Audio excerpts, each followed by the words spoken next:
Hello' guys, জিকে with প্ৰিপ YouTube চেনেলৰ অন্য এটা ভিডিঅ'লৈ আপোনালোকক স্বাগতম জনাইছোঁ। আছাম হিষ্ট্ৰী ABUB আৰু SI পৰীক্ষাত সুবিধা হোৱাকৈ আমি যি 500 MCQ চিৰিজ আৰম্ভ কৰিছিলোঁ তাৰ আজি আমি দ্বিতীয় পাৰ্টটোৰ বিষয়ে আলোচনা কৰিম। প্ৰথম প্ৰশ্নটো হৈছে প্ৰাচীন অসমৰ ঐতিহাসিক বিৱৰণ কোন ৰাজবংশৰ প্ৰতিষ্ঠাৰ পাছত আৰম্ভ হৈছিল? ইয়াৰ শুদ্ধ উত্তৰটো হৈছে বৰ্মন বংশৰ। আজিৰ দ্বিতীয় প্ৰশ্নটো হৈছে বৰ্মন বংশৰ আগৰ ৰাজবংশটোৰ নাম কি আছিল? ইয়াৰ শুদ্ধ উত্তৰটো হৈছে ভৌম বংশ। আজিৰ তৃতীয় প্ৰশ্নটো হৈছে সমুদ্ৰগুপ্তৰ এলাহাবাদ স্তম্ভত শিলালিপিত অসমৰ কোন ঠাইৰ কথা উল্লেখ আছে? ইয়াৰ শুদ্ধ উত্তৰটো হৈছে ডবকাৰ কথা উল্লেখ আছে। আজিৰ পৰৱৰ্তী প্ৰশ্নটো হৈছে বৰ্মন বংশৰ প্ৰতিষ্ঠাপক কোন আছিল? ইয়াৰ শুদ্ধ উত্তৰটো হৈছে পুষ্য বৰ্মন। আজিৰ পৰৱৰ্তী প্ৰশ্নটো হৈছে বৰ্মন বংশৰ ৰাজধানী কি আছিল? ইয়াৰ শুদ্ধ উত্তৰটো হৈছে প্ৰাগজ্যোতিষপুৰ। আজিৰ পৰৱৰ্তী প্ৰশ্নটো হৈছে সমুদ্ৰগুপ্তৰ সমসাময়িক বৰ্মন বংশৰ কোনজন ৰজা আছিল? ইয়াৰ শুদ্ধ উত্তৰটো হৈছে পুষ্য বৰ্মন। কোনজন বৰ্মন বংশৰ ৰজাক মহাৰাজা ধীৰাজ নামে জনা গৈছিল? ইয়াৰ শুদ্ধ উত্তৰটো হৈছে পুষ্য বৰ্মন।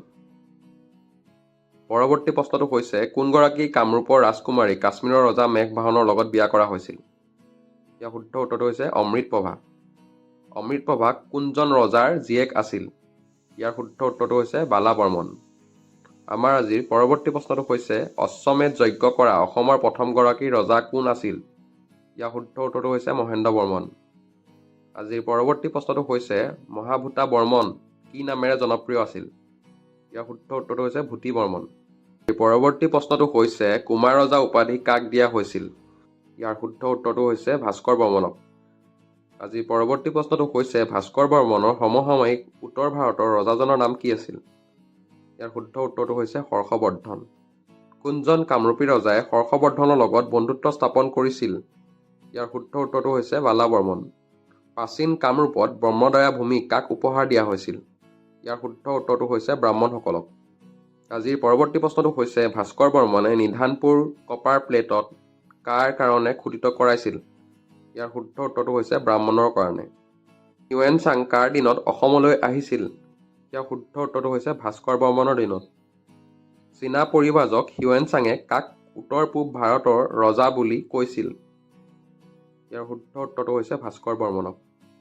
পৰৱৰ্তী প্ৰশ্নটো হৈছে নালন্দা বিশ্ববিদ্যালয়ৰ কোনজন বিখ্যাত শিক্ষকৰ অনুৰোধ মৰ্মে চীনা পৰিব্ৰাজক হিউৱেন চাং কামৰূপলৈ আহিছিল? ইয়াৰ শুদ্ধ উত্তৰটো হৈছে শিলাভদ্ৰৰ অনুৰোধ মৰ্মে।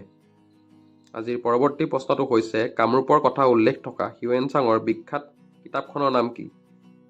ইয়াৰ শুদ্ধ উত্তৰটো হৈছে চি ইউকি।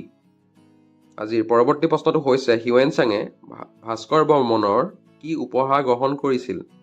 ইয়াৰ শুদ্ধ উত্তৰটো হৈছে এই কেপ। সেই কেপটোৰ নাম আছিল হোলালি। আজিৰ পৰৱৰ্তী প্ৰশ্নটো হৈছে হিউৱেন চাঙৰ মতে কামৰূপলৈ দূৰত্ব কিমান?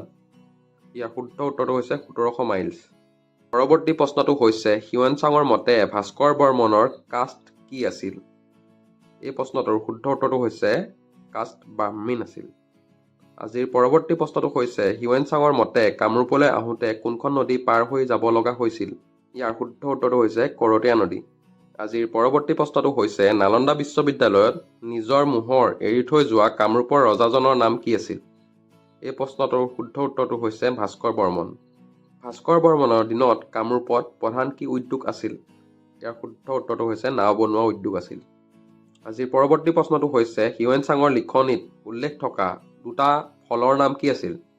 হিউৱেন চাঙৰ লিখনিত উল্লেখ থকা ফল দুবিধ হৈছে কোকোনাট আৰু জেকফ্ৰুট, মানে নাৰিকল আৰু কঁঠাল।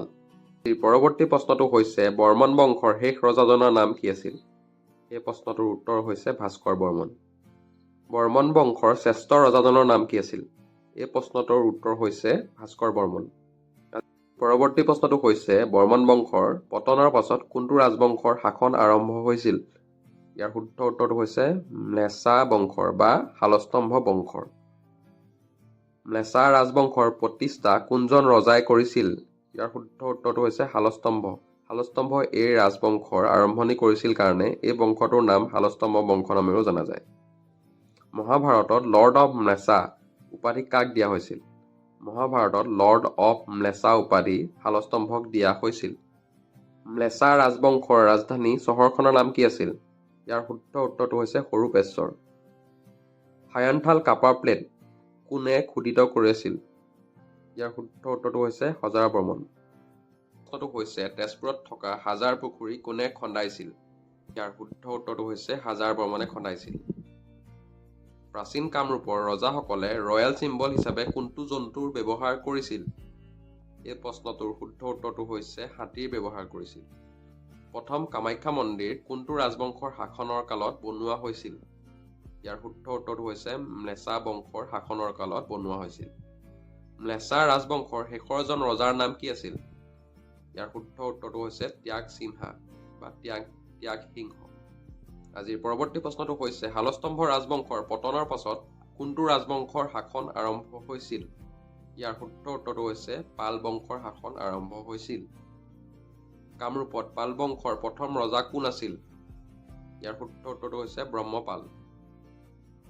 আজিৰ পৰৱৰ্তী প্ৰশ্নটো হৈছে পাল বংশৰ ৰাজধানী চহৰখনৰ নাম কি আছিল? ইয়াৰ শুদ্ধ উত্তৰটো হৈছে দুৰ্জয় নগৰ। কোনজন পাল ৰজাই দুৰ্জয়ক পাল বংশৰ ৰাজধানী পাতিছিল? ইয়াৰ শুদ্ধ উত্তৰটো হৈছে ৰত্নপালে পাতিছিল। আজিৰ পৰৱৰ্তী প্ৰশ্নটো হৈছে হয়গ্ৰীৱ মাধৱ মন্দিৰ প্ৰথমে কোন ৰাজবংশই নিৰ্মাণ কৰিছিল? ইয়াৰ শুদ্ধ উত্তৰটো হৈছে পাল ৰাজবংশই নিৰ্মাণ কৰিছিল। আজিৰ পৰৱৰ্তী প্ৰশ্নটো হৈছে পাল ৰাজবংশৰ শেষৰজন ৰজাৰ নাম কি আছিল? ইয়াৰ শুদ্ধ উত্তৰটো হৈছে জয়পাল। প্ৰাচীন অসমত কোনবিধ জন্তুৰ ব্যৱহাৰ বিশেষকৈ যুদ্ধৰ ক্ষেত্ৰত ব্যৱহাৰ হৈছিল? ইয়াৰ শুদ্ধ উত্তৰটো হৈছে হাতীৰ ব্যৱহাৰ। আজিৰ পৰৱৰ্তী প্ৰশ্নটো হৈছে কাছাৰৰ প্ৰাচীন নামটো কি আছিল? ইয়াৰ শুদ্ধ উত্তৰটো হৈছে হিড়িম্বাপুৰ। পৰৱৰ্তী প্ৰশ্নটো হৈছে অসমৰ ইতিহাসত মধ্যযুগৰ আৰম্ভণি কেতিয়া হৈছিল? ইয়াৰ উত্তৰটো হৈছে বেংগল চুলতানসকলৰ আক্ৰমণৰ পাছত। আফগানৰ অসম আক্ৰমণ কেতিয়াৰ পৰা আৰম্ভ হৈছিল? ইয়াৰ শুদ্ধ উত্তৰটো হৈছে 1206 চনৰ পৰা। আজিৰ পৰৱৰ্তী প্ৰশ্নটো হৈছে অসম আক্ৰমণ কৰা প্ৰথম মুছলমান শাসকজনৰ নাম কি আছিল? শুদ্ধ উত্তৰটো হৈছে বখতিয়াৰ খিলজী। বখতিয়াৰ খিলজীৰ কাৰ সেনাপতি আছিল? ইয়াৰ শুদ্ধ উত্তৰটো হৈছে কুতুবুদ্দিন আইবাক সেনাৰ সেনাপতি আছিল। আজিৰ পৰৱৰ্তী প্ৰশ্নটো হৈছে কামৰূপত কোনজন ৰজাৰ দিনৰ পৰা মহম্মদীয়ান আক্ৰমণ আৰম্ভ হৈছিল? ইয়াৰ শুদ্ধ উত্তৰটো হৈছে ৰজা পৃথুৰ দিনৰ পৰা। আজিৰ পৰৱৰ্তী প্ৰশ্নটো হৈছে কামৰূপত প্ৰথম ইছলামিক আক্ৰমণ কোনে প্ৰতিনিধিত্ব কৰিছিল? ইয়াৰ শুদ্ধ উত্তৰটো হৈছে বখতিয়াৰ খিলজীয়ে। বখতিয়াৰ খিলজীৰ অসম আক্ৰমণৰ কথা ক'ত উল্লেখ আছে? কানাই বৰশী বোৱা শিলালিপিত এই কথা উল্লেখ আছে। আজিৰ পৰৱৰ্তী প্ৰশ্নটো হৈছে বখতিয়াৰ খিলজীৰ অসম আক্ৰমণৰ পাছত অসমৰ কোনে প্ৰথম মুছলমান ধৰ্ম গ্ৰহণ কৰিছিল? এই প্ৰশ্নটোৰ উত্তৰ হৈছে আলী মেজ। আজি আমাৰ এই ছিৰিজৰ অন্তিমটো প্ৰশ্ন হৈছে কোনজন আক্ৰমণকাৰীয়ে কামৰূপৰ ৰজা পৃথুক হত্যা কৰিছিল? ইয়াৰ শুদ্ধ উত্তৰটো হৈছে নাছিৰ উদ্দিনে। যদি আপোনালোকে ভিডিঅ'টো চাই ভাল পালে চেনেলটো লাইক আৰু ছাবস্ক্ৰাইব কৰি ল'ব। লগতে পৰৱৰ্তী প্ৰশ্নসমূহ চাবৰ বাবে চেনেলটো ছাবস্ক্ৰাইব কৰি ল'ব। আৰু এই চেনেলৰ PDF-সমূহ পাবৰ বাবে আমাৰ ডেছক্ৰিপশ্যন বক্সত থকা টেলিগ্ৰাম চেনেলটোত জইন হৈ ল'ব। ধন্যবাদ।